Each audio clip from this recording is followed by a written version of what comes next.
Welcome back, one and all, to Let's Play Ape Escape 2-3. God, how old habits are hard to break. Anyway, yeah, Yumi is for practice run, but I didn't practice run yet. I decided I'd jump right ahead and play some more for you guys. Because I probably wouldn't get to play more anyway. Has anybody noticed how, Aki, or whatever her name is, that aunt character, has, like, ice cream hair? Yeah, I thought that was kind of weird. Anyway, first level, not too hard. You know, just running around, catching a bunch of monkeys. Nothing particularly interesting. Except there is something interesting to note that all monkeys are now... Most all the monkeys have, like, Uki at the front of their name, which is really fucking annoying. Oh, and desync, isn't that wonderful? Oh, and all the message blocks are, like, frickin'... Goddamn. Oh, yeah, desync. Think of interesting things to say. I don't know. It's basically the same game. You run around, you catch monkeys, except there's a new gameplay element that gets introduced later on in. And I'll tell you guys about that eventually. But right now, you'll see a lot of this. You see this thing? Yeah, that activates a scene which brings out a couple monkeys. It's a pretty interesting kind of feature. You know, that's the most ungraceful couple I've seen walk out of a frickin' chapel ever. And now the groom is done. So he's finished. But yeah, the plot of Ape Escape 3 is completely retarded. Oh, and hopefully I'll remember to, like... Looking pretty good. I'll remember to set the audio level so you can actually hear game audio. As opposed to just my obnoxious dialogue. I'll turn that down. Because I know my voice is so beautiful and all that. No, it's not. You guys want to hear the game audio. Blah, blah, blah. Let's talk about Time Attack because I'm really interested in that. Good luck. My God.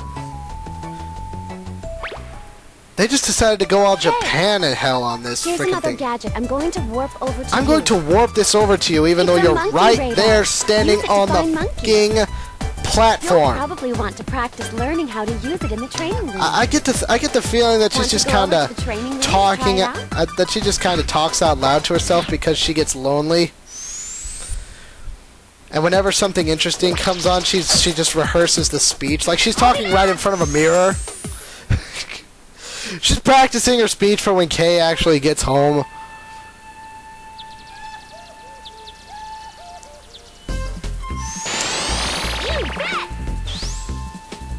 Ah, yes. Good old select button. Let's see. Oh! That's kind of interesting. Kay has a 3 on his jacket, and he's the third male character. Haha. I'm guessing that Yumi is... several people have told me already that if you play as Yumi, a lot of monkeys are your fans, and they'll, like, it's basically an easy difficulty setting. I guess that makes... I guess that's okay, but I mean, I don't really give a shit. I don't want an easier game. Because this game's relatively easier than Ape Escape 2. It looks a lot nicer as well. Like, I don't know, everything looks a lot cleaner. Oh, check this out. Here's a way for you to, well, just watch.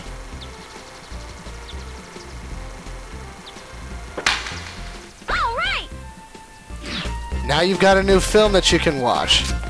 And it's not just that repeated frame. It's not that repeated, like, 5 seconds of whatever the hell that monkey was doing. No, it's an actual scene, which is, you know, pretty interesting. I'll be showing that off at the end, of course. Because that's only appropriate time to do that. I still don't know what I'm gonna buy and what I'm not gonna buy, and if I'm still gonna show off everything in Ape Escape 3, because I do know that a lot of you are looking forward to Metal Gear Solid. Let me tell you something. I never played Metal Gear Solid, and I suck at stealth games. So that's a maybe. I'm still kind of debating on that. Let's see. What else did I want to talk about? I don't know. I fucking love Kay's hair. I've always been a fan of blue hair. It's been a Sonic/Mega Man thing for me. Mega Man had blue hair at times. At least as far as I know, he had blue hair in a few things. Maybe it was black. Maybe it was black normally, but as far as I know, I've seen it being blue hair here and there. Anyway,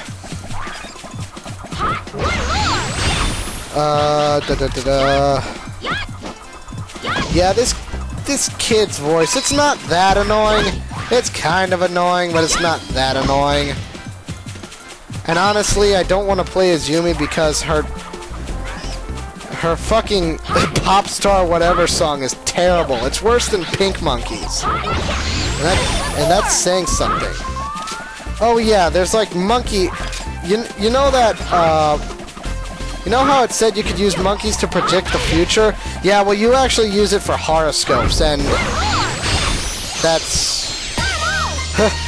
Yeah, you use monkeys for horoscopes. There are 365 monkeys in the game, and they all have they all have a unique birthday, and some of them even have signs. And when I said this game was turning Japanese, look at Aki's freaking chest. Oversized much. Welcome back. Capturing all of those monkeys must have been tiring, eh? I figured you'd be exhausted, so I made this new device for you. If you use this, you can change into lots of different forms. Different forms? Huh, like what? Why don't you just try it and see? I think you'll be happy with what you can do. Really? Of course. Cool. I'm still putting the finishing touches on it, but it should be done in time for the next stage.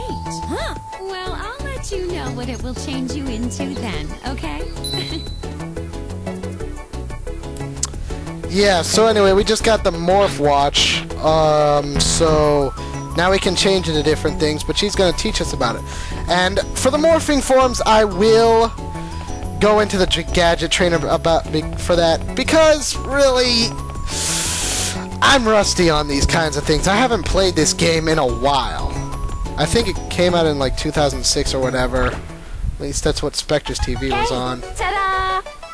Your first morph is the Fantasy Knight.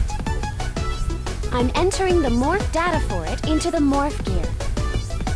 Its specialties are defending and making powerful attacks. You'll probably want to practice learning how to use it in the training room. Want to go over to the training room to try it out?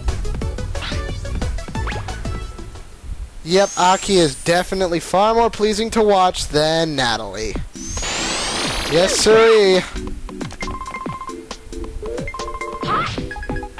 To use the Morph Gear, you'll first have to completely fill up the gauge with Morph energy. Which is that green shit. Press the R1 button and R2 button together to morph by morph jumping. Morph jumping!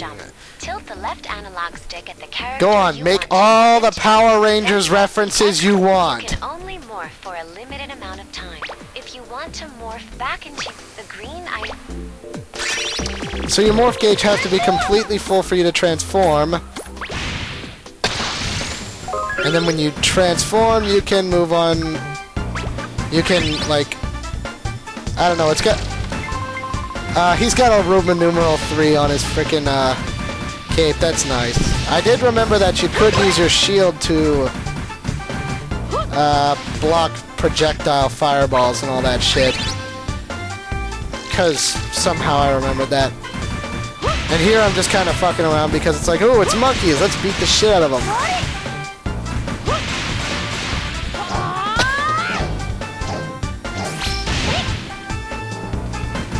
But then it's like, huh, why aren't these monkeys dying? And I'm like, oh, right, maybe I have to do something. Like, beat the shit out of the giant cell phone. Right analog stick, a quick once you've mastered the capture all. So, it goes like so. It's like some kind of fucking Final Fantasy spell or whatever the hell it is.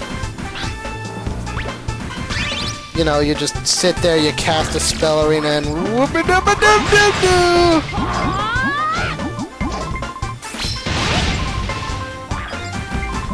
And no, I'm not fucking taking that phone call because of whatever.